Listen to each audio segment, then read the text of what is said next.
Welcome back বন্ধুরা, চলে আসলাম আবার আপনাদের মাঝে নতুন একটা ভিডিও নিয়ে। আজকে আমি দেখাবো কিভাবে কাঁকড়া ফ্রাই করা হয়। এর জন্য আমি এখানে নিয়ে নিলাম ক্রাব। ক্রাবগুলার খোসা ছাড়াই নিলাম। নেওয়ার পরে ভিতরে যে এক্সট্রা ময়লা আছে ময়লাগুলো আমি ফালাই দেবো। ফালাই দেওয়ার পরে ছোটো ছোটো করে কেটে নেব। নেওয়ার পরে এর সাথে আমি কিছু ভেজিটেবল অ্যাড করব।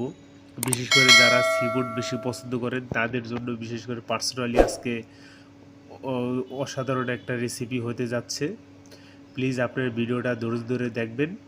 আমি দেখাই দেবো কীভাবে আপনারা ঘরে বসে সি ফুড বানিয়ে খাইতে পারেন, একদম অথেন্টিক জাপানিজ সি ফুড আমি দেখাচ্ছি আপনাদের।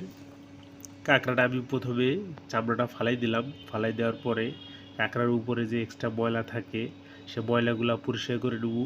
তার আগে আপনি যেটা করবেন, কাঁকড়ার চামড়াটা ফালাই দেওয়ার পরে আগেই যদি ময়লাটা পরিষ্কার করে নেন তবেই ভালো হবে। কারণ কাটার পরে যদি আপনি ময়লাটা পরিষ্কার করেন তবে কাঁকড়ার যে মাংসটা থাকে এক্সট্রা, তো মাংসটা চলে যাওয়ার সম্ভাবনা থাকে।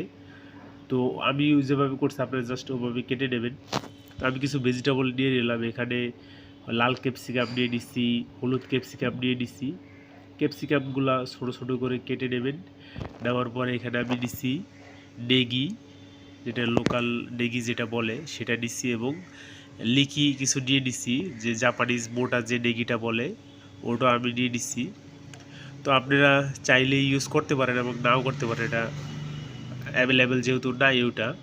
তো আমি এখানে আরেকটা জিনিস নিচ্ছি, এটা হচ্ছে সাদা পেঁয়াজ। সাদা পেঁয়াজটা নিয়ে নিলাম। আমি সাদা পেঁয়াজটা পুরো একটা ইউজ করব, যেহেতু আমার এখানে ক্রাবের পরিমাণটা একটু বেশি, তা আমি একটু ক্রাব একটু বাড়াই নিছি।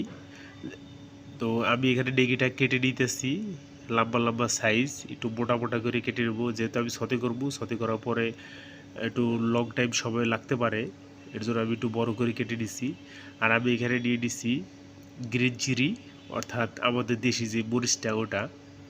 এখন আমি ফার্স্টে যেটা করলাম, সবগুলা ভেজিটেবল একসাথে ফ্রাই প্যানে ছেড়ে দিছি। দেওয়ার পরে আমি মাঝখানে একটু চিলি ফ্লেক তেল দিলাম। তেলে মাঝখানে একটু চিলি ফ্লেক দিয়া ভালো মতো লাড়াচাড়া করতে হইব।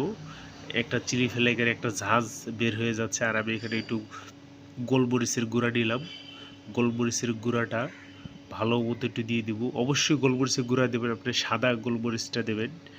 মোটামুটি দেখবেন যে আপনার রান্না প্রায় হয়ে আসছে, ওই সময় আপনি ক্র্যাবটা ছেড়ে দেবেন। ক্র্যাবটা ছেড়ে দেওয়ার পরে একটু কিছুক্ষণ ঢেকে দেবেন। ঢেকে দেওয়ার পরে দেখবেন যে না, ক্র্যাবটার ভিতরে হয়ে গেছে, তখন উঠে ফেলাইবেন। উঠে ফেলানোর পরে এক্সট্রা এখানে কিছু সস দেবো। আমি যেমন ওয়েস্টার সসটা ইউজ করছি, এখানে আমি একটু ওয়েস্টার সস দিচ্ছি, আর একটা উদন সস। সো এই সসটা দেওয়ার পরে এখানে একটু স্টাস, পটেটো স্টাস আমি ইউজ করলাম। যে দেখি যে একটু পাতলা পাতলা হয়েছে, এর জন্য আমি পটেটো স্টাচটা একটু এক্সট্রা ইউজ করলাম। অবশ্যই পটেটো স্টাচটা আপনি গালায় নেবেন, ভালো মতো পানি দিয়ে মিক্স করে নেওয়ার পরে আপনি দেবেন।